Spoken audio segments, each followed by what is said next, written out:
जयपुर से खबर है, बिजली विभाग से जुड़ी बड़ी जानकारी। निजीकरण के खिलाफ कर्मचारियों के विरोध को देखते हुए ऊर्जा मंत्री ने वार्ता की है। मंत्री हीरालाल नागर ने विद्युत श्रमिक संगठनों के प्रतिनिधियों से वार्ता की। कर्मचारी संगठनों से कार्मिकों से जुड़े विषयों पर चर्चा की गई। चेयरमैन डिस्कॉम्स आरती डोगरा सहित एमडी नथमल डिटेल मौजूद रहे।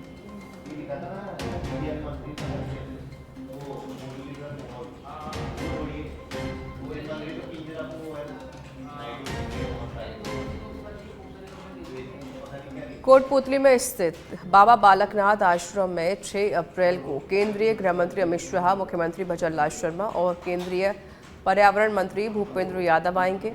तीनों नेताओं के दौरे को लेकर प्रशासन अलर्ट है। वहीं सीआरपीएफ के एसपी सुरक्षा होम योगेश राजपुरोहित ने अधिकारियों की बैठक ली। उन्होंने सभा स्थल, सुरक्षा व्यवस्था और यातायात नियंत्रण का जायजा लिया। पार्किंग, पेयजल, बिजली और चिकित्सा सुविधाओं की भी समीक्षा की गई। वहीं कलेक्टर कल्पना अग्रवाल ने आयोजकों एवं संबंधित अधिकारियों से व्यवस्थाओं की विस्तार से जानकारी ली।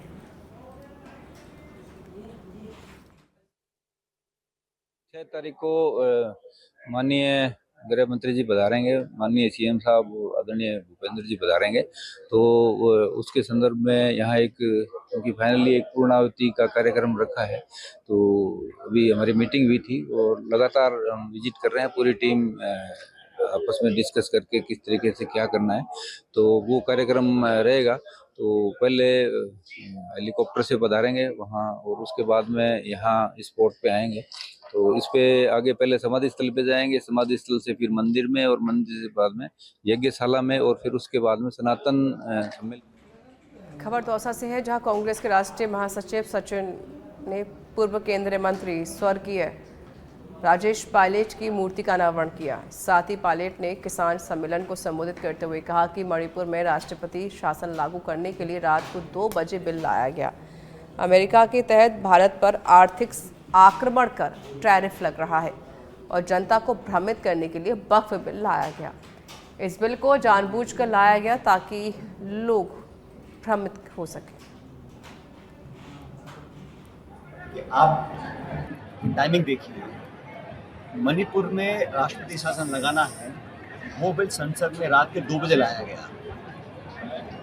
जब अमेरिका ने एक तरह से आर्थिक आक्रमण कर दिया भारत के ऊपर और इतनी ड्यूटी टैरिफ लगा दी है कि हमारा जो उद्योग और जो एक्सपोर्ट का हमारा पूरा भारत की जो ताकत थी उसको कमज़ोर करने का काम किया। जिस राष्ट्रपति को खींच कर प्रधानमंत्री गले लगाते थे, अभी वहाँ होकर आए हैं, उसका पुरस्कार ये मिला है कि इतना भयंकर टैरिफ लगाया है कि अर्थव्यवस्था चरमरा जा सकती है, लाखों नहीं करोड़ों लोगों के रोजगार जा सकते हैं। ऐसे समय पर कि देश में इस पर चर्चा होगी, लोग जवाब मांगेंगे, हमें प्रभावी कार्रवाई करनी पड़ेगी। उससे बचने के लिए बड़े बड़े देशों ने कदम उठा लिए हैं, यूरोप ने, इंग्लैंड ने, चीन ने, कि हम अमेरिका के खिलाफ कदम उठाएंगे। भारत अभी तक चुप है और उस जवाब देने से बचने के लिए इस बिल को लेकर आए हैं। और हम लोग तो चाहते हैं अगर किसी भी क्षेत्र में आपको कुछ कमियां दिखती हैं, कुछ गलतियां हुई हैं, उसको सुधारने के लिए आप रिफॉर्म करना चाहते हैं, उसमें कोई आपत्ति नहीं है। लेकिन ये बिल जानबूझ के लाया इसलिए गया है ताकि लोगों के अंदर एक भ्रम पैदा हो। धर्म के नाम पर लोगों का जो बंटवारा करने की कोशिश भाजपा हमेशा करती है, उसी रास्ते पर चलना चाहते हैं।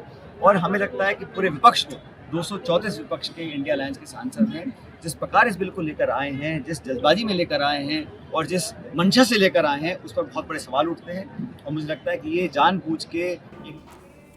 खबर अलवर के रामगढ़ से है, जहां अमृत भारती स्टेशन के उद्घाटन से पूर्व आगरा मंडल के डीआरएम तेज प्रकाश ने गोविंदगढ़ के रेलवे स्टेशन का निरीक्षण किया। रेलवे स्टेशन पर निर्माण कार्य सहित अन्य कार्य अधूरे मिलने पर डीआरएम ने नाराजगी जताई है। रेलवे स्टेशन पर गंदगी मिलने पर डीआरएम ने आईडब्ल्यूआर को फटकार लगाई और कहा कि मेरे निरीक्षण पर ही जब इस तरह के हालात हैं तो आम दिन किस तरह के हालात होते होंगे।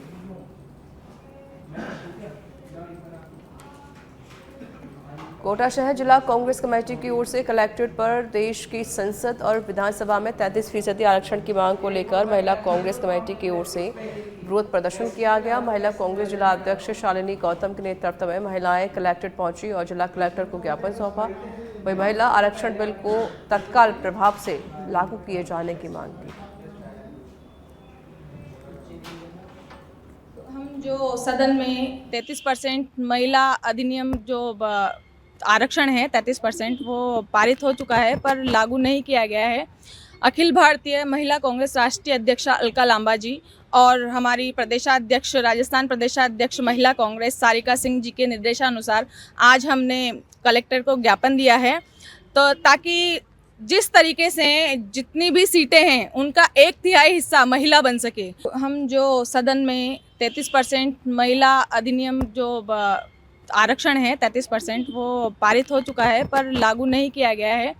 अखिल भारतीय महिला कांग्रेस टोंक जिला कलेक्टर डॉक्टर सौम्या झा ने आपदा प्रबंधन सहायता एवं नागरिक सुरक्षा को लेकर अधिकारियों की बैठक ली। गर्मी के मौसम को ध्यान में रखते हुए पेयजल और विद्युत आपूर्ति को सर्वोच्च प्राथमिकता देने के निर्देश दिए हैं। साथ ही कहा कि लोगों को समय पर पानी और निर्बाध बिजली मिले, यह सुनिश्चित करना प्रशासन की जिम्मेदारी है।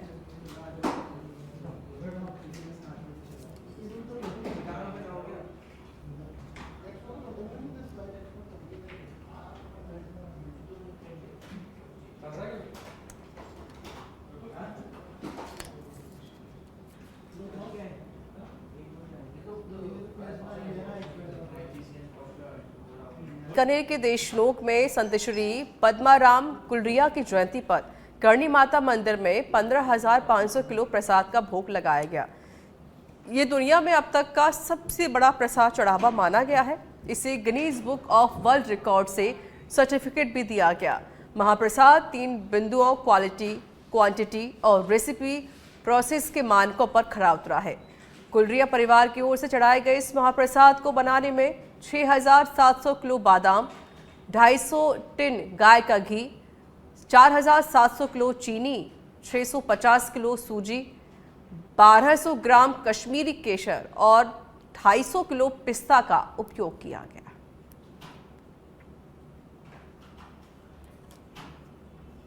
इसलिए करीब मेरे हिसाब से ये जैसे डिक्लेयर हुआ कि यहाँ बादाम का हलवा वितरित होगा, तब से ये लोग अपने इंटरनली चेक करना उन्होंने चालू कर दिया था। लेकिन डीपली उन्होंने जब ऑफिशियली रिसर्च चालू करी, वो करीब 20 दिन से चल रही थी। 20 दिन से हर दिन कोई न कोई डिटेल वो मांग रहे थे हमारे से। डेफिनेटली जितना गिनीज बुक का नाम है उससे ज़्यादा वो लोग रिक्वायरमेंट है, इतना ही ज़्यादा वो लोग डीप में जाके चेक करते हैं और बहुत टफ है। अभी इन्होंने प्रोविजनली अपने को डिक्लेयर कर दिया है ये गिनीज बुक रिकॉर्ड के हिसाब से। अब ये लोग वापस जाके पूरा गिनीज बुक का एक जो बोलते हैं रिलीज नोट जो आता है, प्रेस नोट जो होता है, वो प्रेस नोट उनकी पूरी वर्ल्ड वाइड हर एक कंट्री में जाएगा और हर एक कंट्री का जो मेन जो पेज होता है, जो मेन पेपर होता है, उसके फ्रंट पेज के ऊपर जैसे हमारे इंडिया के प्राइम मिनिस्टर को न्यूज़ जैसे फ्रंट पेज में आती, वैसी गिनीज बुक की न्यूज़ हर कंट्री के हेड में जाएगी। इंडिया के अंदर एक ऐसे टेम्पल में ऐसा गिनीज बुक रिकॉर्ड हुआ है। हनुमानगढ़ में सरसों बेचने के लिए रजिस्ट्रेशन करवाने वाले किसान अव्यवस्थाओं के चलते परेशान हो रहे हैं। हनुमानगढ़ टाउन धान मंडी में कृषि उपज मंडी समिति ने किसानों के लिए सिर्फ एक काउंटर बनाया है, जिससे गर्मी में किसानों को लंबी लाइन में लगना पड़ रहा है। वहीं किसानों के लिए टेंट और पानी की कोई व्यवस्था नहीं है, जिससे किसान गर्मी में परेशान हो रहे हैं। किसानों की मांग है कि कृषि उपज मंडी समिति 4 काउंटर बनाए ताकि किसानों को लंबी लाइन में ना लगना पड़े। साथ ही गर्मी में टेंट और पानी की व्यवस्था करने की भी किसानों ने मांग की। यहाँ जो सरसों का रजिस्ट्रेशन करवाने के लिए किसान भाई बंधु आए हुए हैं, उनको बहुत परेशानी का सामना करना पड़ रहा है। एक केंद्र खुला है, इसमें एक केंद्र में टाइम बहुत लगता है और बोली में भी परेशानी हो रही है। इसलिए मेरा निवेदन है सरकार से कि भी इसमें 4 टोकन यहाँ लगाए जाए, चारों का रजिस्ट्रेशन होना चाहिए। इससे किसानों को जल्दी टोकन कटेंगे और जल्दी सरसों तुलाने में बारी है। प्रशासन की व्यवस्था यहाँ कोई नहीं है जी, ना पंखा कोई लगा हुआ है, ना पीने के लिए पानी की व्यवस्था है। जयपुर से जानकर नगर निगम हेरिटेज से जुड़ी बड़ी जानकारी है। हेरिटेज निगम की सतर्कता शाखा ने हटाई है अस्थायी अतिक्रमण। दस्ते ने की 40 से अधिक स्थानों पर कार्रवाई। हेरिटेज निगम महापौर कुसुम यादव के निर्देश पर यह कार्रवाई हुई है। सिविल लाइन, अजमेर रोड, पोलो विक्ट्री, सिंधी कैंप समेत कई बाजारों से हटाए गए हैं अस्थायी अतिक्रमण। 10 ट्रक सामान जब्त किया गया, साथ ही 20,000 रुपए का चालान किया।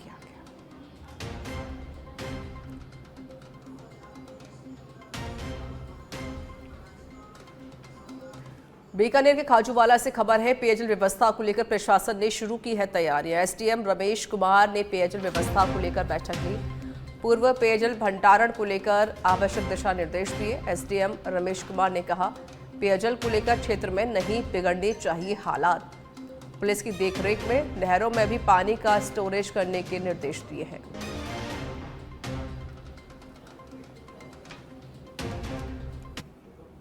खाजूवाला क्षेत्र के अंदर आईजीएनपी जो एरिया है, इसके अंदर अभी नहरबंदी पूर्णतः होने वाली है। इससे आम जन को पेयजल की किसी प्रकार से समस्या नहीं हो, इससे संबंधित हमने संबंधित विभाग हैं, जैसे इरिगेशन है, अपना पीएचडी विभाग है, पंचायती राज है, प्रशासन है, पुलिस है, इनके साथ में बैठ करके एक मीटिंग ली गई है तथा नहरबंदी की समस्या को हम किस प्रकार से उसको सुव्यवस्थित तरीके से हम उसको फेस कर सकते हैं, और जो पीएचडी की जो डिग्गियां हैं उनमें भंडारण किस प्रकार से होगा, पंचायती राज की डिग्गियां हैं उनका रखरखाव और भंडारण किस प्रकार से होगा, तथा हमें जहां भी पुलिस की भी आवश्यकता पड़े तो उसको भी हमने लेकर के एक बैठक का आयोजन किया गया है तथा उसके एक प्लानिंग तैयार की गई है, जिससे आम जन को कम से कम समस्याओं का सामना।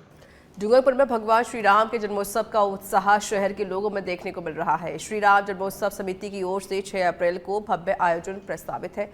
इसको ध्यान में रखते हुए शहर में रंगोली, सजावट और झांकियां निर्माण का कार्य शुरू हो चुका है। इस कार्य के लिए शहरवासियों का उत्साह चरम पर देखने को मिल रहा है। वहीं आयोजन समिति की ओर से तैयारियों को अंतिम रूप दिया जा रहा है। गिनीज बुक ऑफ रिकॉर्ड में सबसे लंबी रंगोली बनाने का रिकॉर्ड भी डूंगरपुर शहर के पास दर्ज है।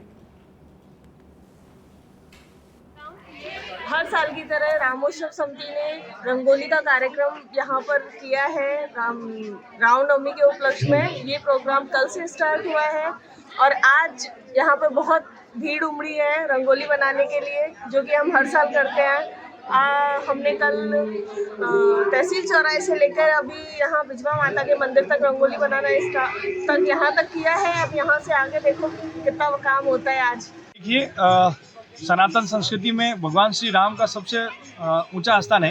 भगवान श्री राम जी का प्राकट्य दिवस है।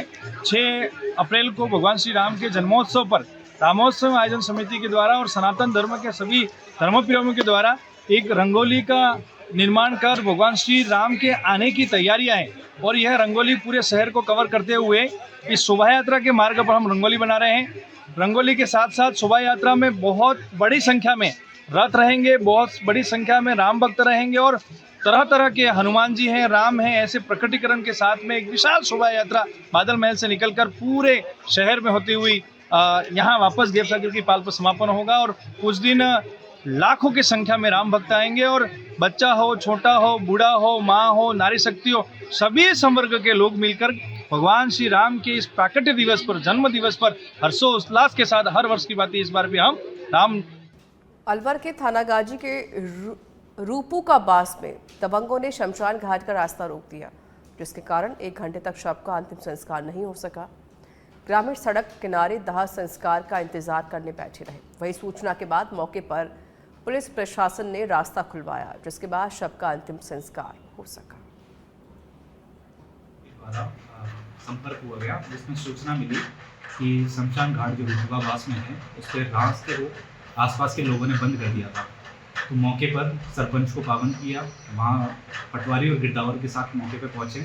पुलिस प्रशासन वहाँ पे मौजूद था और उनकी उपस्थिति में सहमति से उस रास्ते को वहाँ पे खुलवाया गया और शव यात्रा को विधि रूप तरीके से डिस्पोज करवाया गया। तो ये रास्ता क्या राजनीतिक द्वेषता की वजह से बंद किया गया था या किसी प्रभावशाली व्यक्ति ने बंद किया? इसमें कुछ लोगों का ये कहना था कि दूसरी तरफ से भी रास्ते को बंद कर रखा था। शमशान के चारों तरफ से ही पक्का निर्माण हो रखा था, तो जितने भी तरफ से रास्ता जा रहा था उस सभी रास्तों को आज खुलवा दिया गया। और सिर्फ कुछ लोगों के